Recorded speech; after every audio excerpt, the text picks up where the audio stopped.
This is Sheriff Ozzie Knezovich with your Sheriff's Report. It's been a little while. We've had some scheduling conflicts, but it's good to be back talking to you, the community again. Today we're going to talk a little bit about a recruiting effort that the Sheriff's Office is doing, but I really think that the conversation is more going to be about the response to the recruiting effort that some of our media gave, which has been really puzzling in some respect, really juvenile in other respects, and quite frankly, it got to the point, ladies and gentlemen, that the Sheriff's Office just quit talking to the media.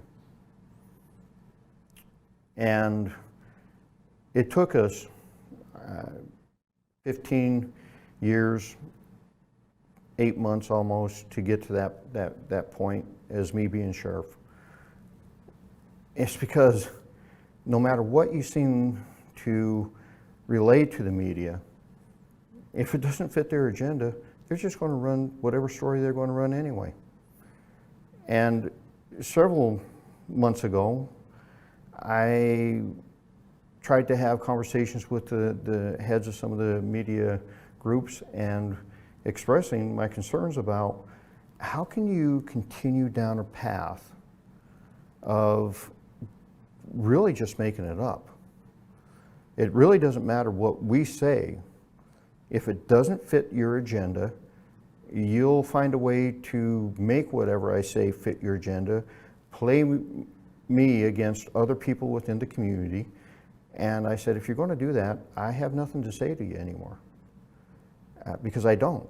I mean, that's not my style. I don't like it. If I have something to say, and I have no problems calling people out. I have no problems being called out. As you'll find in this section, we had a few people that decided to weigh in on the topic. We'll just say it that way. So we started a recruiting campaign, and if we can go to the first slide.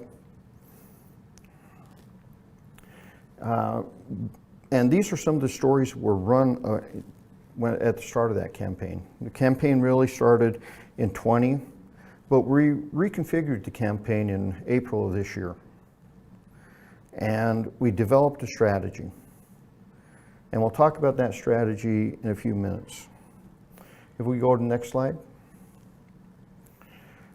But I want to highlight this tweet that we, the Sheriff's Office, put out on October 19th. Now, there had been national stories done about our campaign, and this wasn't anything new, and our local media had covered our campaign from April to October 19th.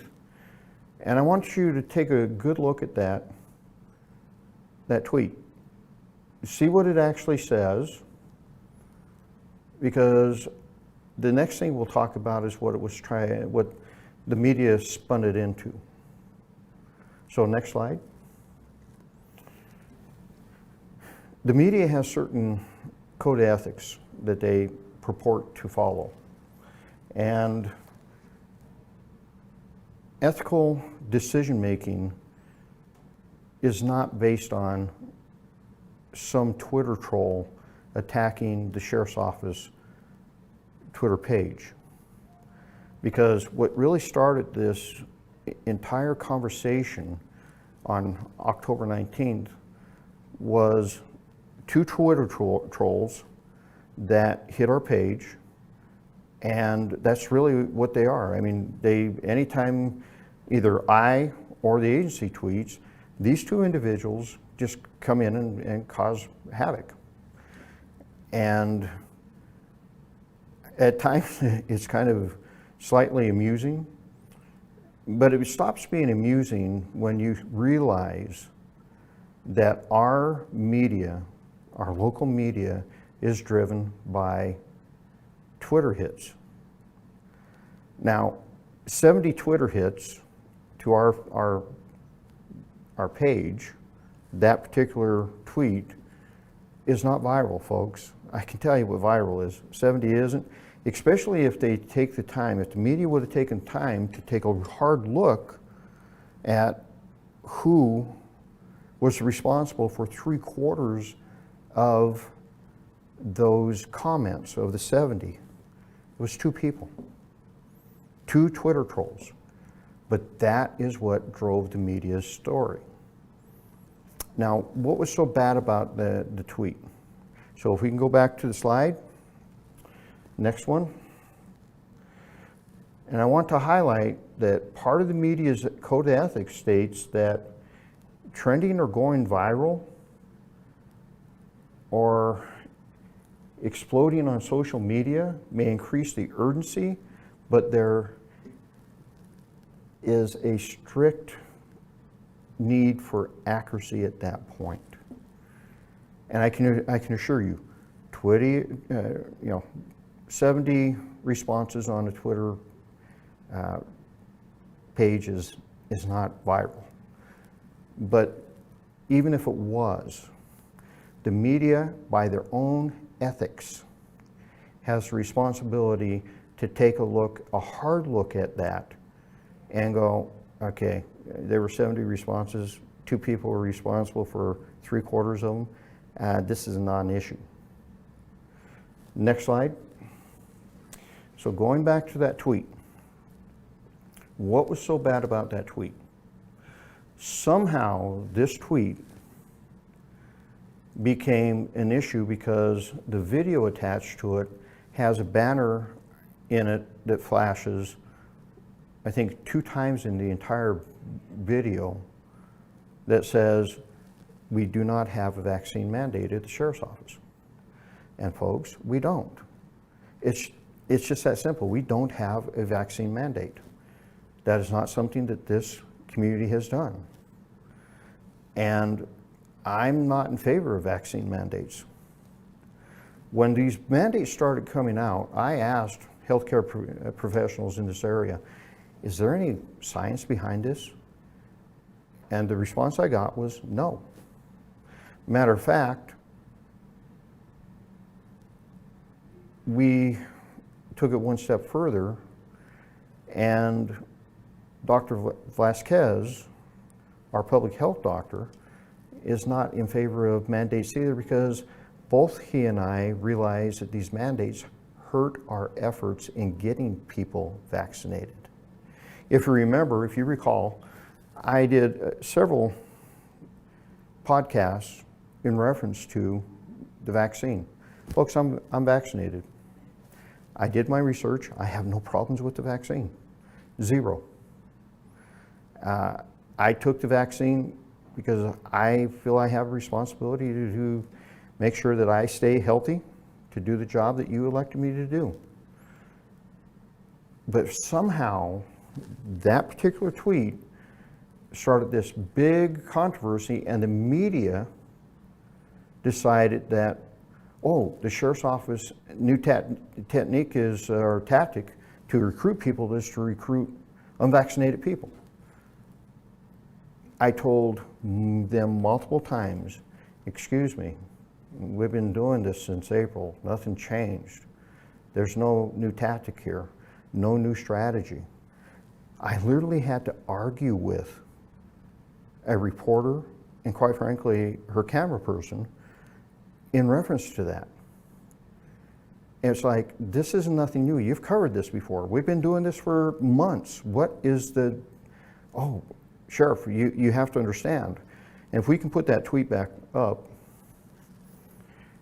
I literally walked over, because I had it up on a screen, and went, show me where this tweet says anything about vaccine mandates. Well, Sheriff, it says troopers, officers, and deputies looking for a place where you are appreciated and wanted. And that was what they hung their hat on. And both my PIO and I looked at them and went, we've been saying that since April of 2021. Actually, if you go back further, we were saying it in 2020. Why did we have that particular sentence? Pretty simple, folks. our Board of County Commissioners and the Valley City Council passed resolutions in 2020 at the height of the disrespect that was being put forward against your law enforcement here locally and nationally, and stated that they supported their law enforcement. That's what that tweet is all about. Had nothing to do about vaccine mandates, but the media turned it into that. And I just couldn't believe it. No matter what we said, it didn't matter. Didn't matter whatsoever. One of the outlets actually asked a question during a healthcare meeting to the czar of the state of Washington's COVID effort. What do you think about the sheriff's position? And if you listen to what the individual had to say, she basically stated what I had already told them. Folks, the mandate I totally disagree with for multiple reasons. One, if we wouldn't have gone down this road, if we would have just waited, and when I say we, government, the CDC, if our elected leaders would have just waited until the FDA had approved that vaccine before we ever talked about mandating, you would have more people in the United States vaccinated at this point. I will tell you, I had talked to many people. Sheriff, we're just waiting for the FDA, and we want to make sure that everything's okay. The minute those mandates came out, those people jumped off that fence, ran way over here and said, no, you're not. You're not going to tell me I have to take something that, one, has not been approved by the FDA, because it hadn't at that point. And you're not going to tell me what I have to put in my body. Had our elected leaders just waited, more of this nation would have been vaccinated. You hurt our efforts, folks. You hurt us. We were moving people forward. We were explaining what's going on. And to the electeds out there that listen to this, you're at fault. The people of this country don't believe a word that comes out of your mouths anymore on this issue. It has flip-flopped too many times. There's been too much information that comes out, then changes. And worst of all, the CDC knew in July of this year, ladies and gentlemen, that contrary to what had been promoted, that the vaccine did not stop COVID. They knew it in July. How do I know? CDC study. Folks, I have to do a lot of reading to stay up on this stuff. Part of my responsibility is the response to this. They knew that they had an outbreak in Massachusetts. That community was one of the most highly vaccinated communities in the United States, and 75% of those who came down with COVID had been vaccinated. 75% of those who came down with COVID during that time were vaccinated. They knew in July. Why are we taking people's jobs away from them when the only thing that the vaccine is doing is protecting those of us who have it from possibly getting sick and going to the hospital or dying? And now we have medications coming out that outside the vaccine that can do the same thing. Why are we not changing course? Why are we not following the science? There's the problem with what's going on. And somehow, because we don't have a mandate, we're evil. Or anybody that hasn't taken the vaccine is evil. Or if you read some of these columnists and some of these reporters' blogs or diatribe, you're stupid if you haven't taken the vaccine. My goodness gracious, when did we start calling people stupid? When did we start demonizing people? You think that helped? It didn't. Matter of fact, it reinforced their will not to get vaccinated. And to all you folks out there that support that side of the logic, why?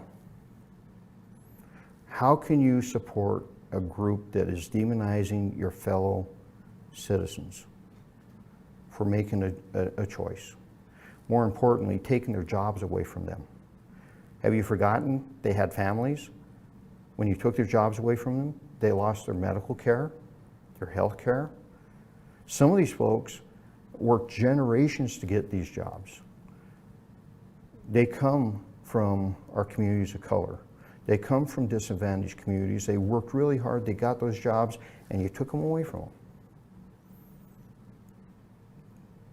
Again, why are we supporting this? If they would have done it better, if they would have explained things better, and if they would have told the truth, we wouldn't be in this mess. When you politicize a pandemic, this is what happens. I hope the next generation, you heard me say this multiple times, next generation leaders, please, if you ever have another pandemic, which you probably will, don't politicize it. Don't make it a political football. And to the media, shame on you, because you're as complicit as these so-called leaders that we have today. Next slide. So our recruitment effort, we put a billboard up on Times Square. And the impact of that has been phenomenal. However, if you take a close look at that billboard, the company, when they typed it up, dropped the G out of Washington. Now, a simple typo, seen it happen many times, seen it happen in news stories many times, but what do you think our media, I won't say all, but enough of our local media focused on? A missing G. Not the fact that we were on Times Square recruiting officers to come and work in our community. I wonder what the message was to those officers that saw that. And here we are, as an agency, as a community, reaching out to them, telling them how much our community supports their law enforcement, and they're watching our media tear their sheriff's office apart for a missing G. I wonder how that played out. It was the most juvenile thing I've ever seen, most disgusting thing I've ever seen done in our local media. And quite frankly, to basically, throw somebody under the bus that lives in New York that types something up on a billboard to highlight that mistake the way they did.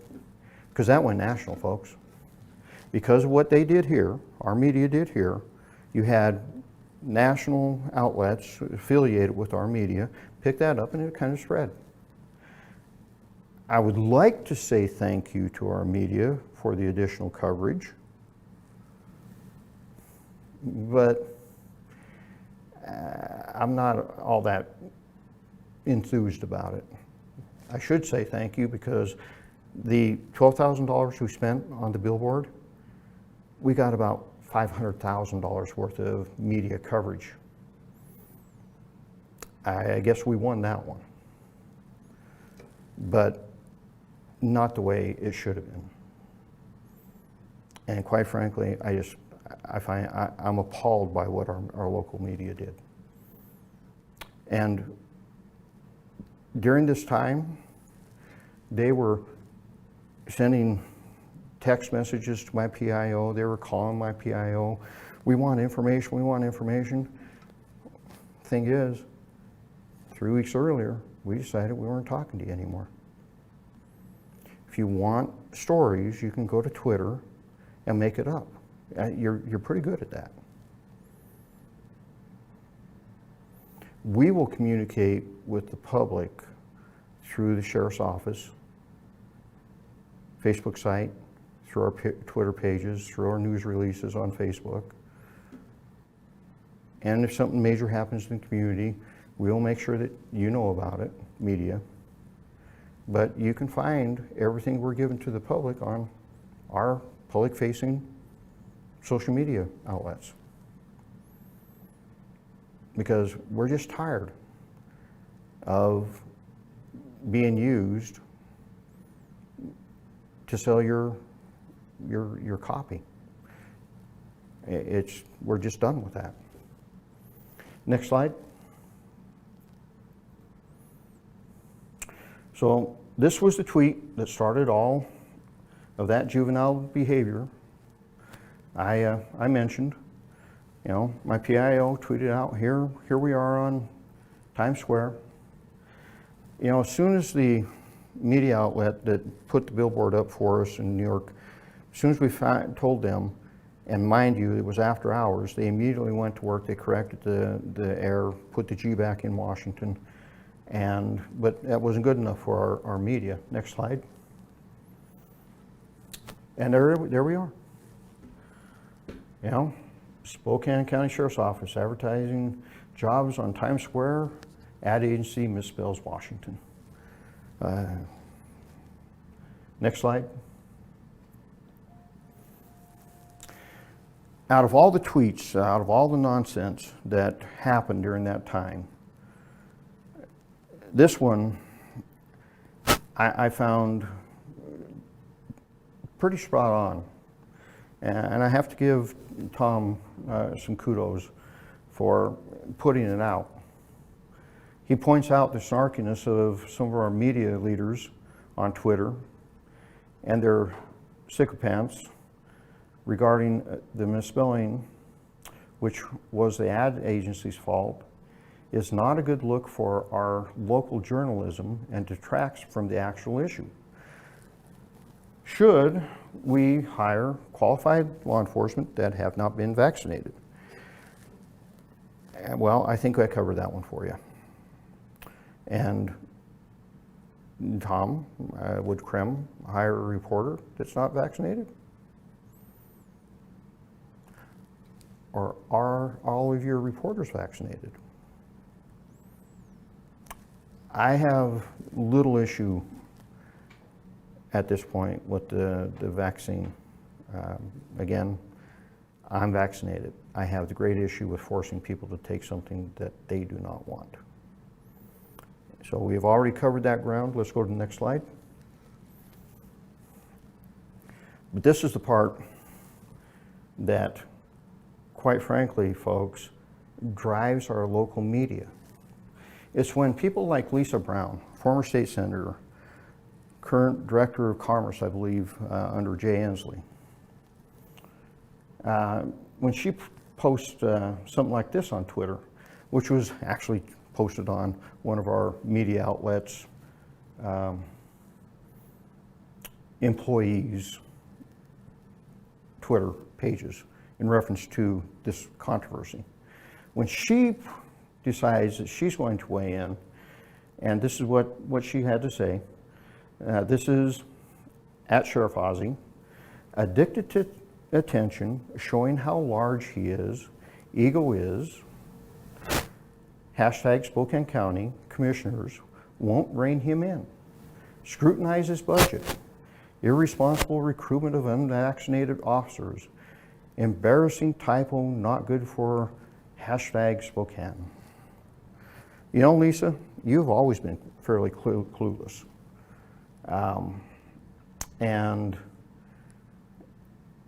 I would remind you that it was your governor who had these mandates, and our first snowstorm that we actually had to close I-90 because there was not enough snowplow operators to keep it open. Between Ellensburg and North Bend, it was closed, first snowstorm. I wonder what this winter is going to look like, thanks to your mandates. Oh, by the way, do we have a slight supply chain issue? I wonder how that's going to affect the supply chain issue when we can't get goods moving through this state because you don't have enough snowplow operators anymore. There's always consequences, and I've asked this question once before. When does an elected official's actions that they know are going to happen, that are going to cause negative issues, when does it become malfeasance in office? I think we'll find out here shortly the true extent of the vaccine mandates and the number of people that lost their jobs at the state level and the service provided to our community. The next slide, because we had another one of our local former electeds, Amber Waldorf. Wow, at Spokane County. Had to do some financial gymnastics to close a $6 million budget deficit last year, mind you, during COVID, during the shutdowns. And this is how our limited public dollars are being spent. Where is the budget accountability? Amber, I'd like to remind you that the sheriff's offices generally always turn money back into the county. There was a couple of years that we were over budget. We were over budget because the county underfunded us. Multiple years, they finally stopped that practice. And they went, oh, don't worry about it, Sheriff. We'll just reconcile it in November. No, that doesn't work because it makes it look like we're blowing our budget.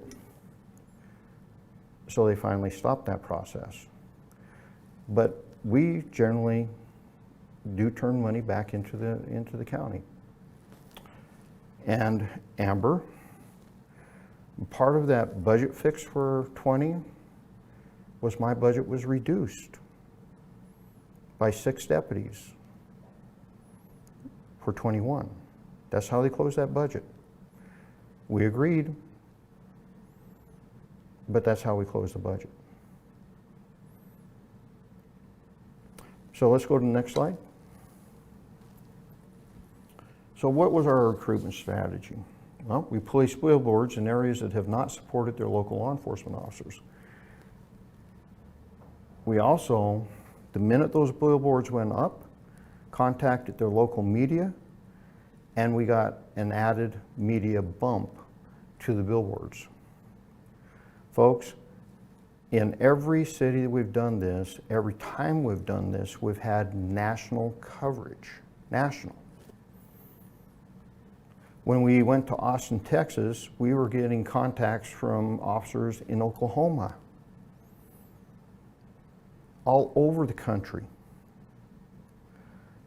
The amount of money we have spent on the billboards have been magnified probably 100-fold based on the media attention that we've received, to the point that we've been contacted and asked to write an article in a leading publication about our strategy and how to do it. Because there's many people that went, this is very unique, this is very cost effective, and you're getting your message out. Go back to the slide. So, not only do we put the billboards up, not only do we contact the local media, we also hit that area with a major social media campaign, targeting those areas and the demographics we're looking at. So it's basically a 3-pronged approach. Next slide. So how did we pay for it? Well, Amber and Lisa, maybe pay attention, because unlike most elected officials, I run the sheriff's office as if it was my own household budget or a business, and I stay within my budget.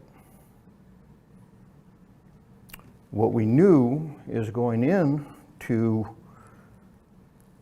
2021 that we were going to have X amount of unspent salary and benefits because we had empty slots. We had, at times, up to 30 deputies positions that weren't being paid for. So we took that money and paid not only for the social media campaign, the billboard campaign, but we also paid for the hiring incentive of $15,000 for a lateral or $5,000 for a new hire, all out of money that was already budgeted for the sheriff's office. So we didn't need an additional budget influx. We actually spent money that we were given to spend. We targeted towards getting more deputies. And this year, depending on how the money plays out, barring any major overtime issues or anything like that, we are roughly anywhere from $3 to $4 million under budget this year. Under budget with all of this. And that's how we operate the sheriff's office. Unlike Congress, we don't have this debt ceiling that we can just magically make go away. We have to live within our budget. And we have a duty to the citizens of this county to live within that budget. Something, Lisa, maybe you should have figured out when you were a state senator, because you could never live within your budget. You always had to raise taxes. And Amber, you too. Because you raise taxes to get more police officers.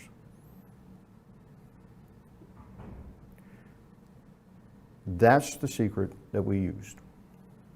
Next slide. So how did it work? Well, we hired more lateral deputies than we have in any other year. We had 143 applications from lateral deputies this year. We hired 16 of those. We may hire 9 more before the end of the year or just shortly after the year. But Sheriff, you had 143 applications. You only hired 16. Well, the other part of my job is to make sure I hire the best quality deputy we can.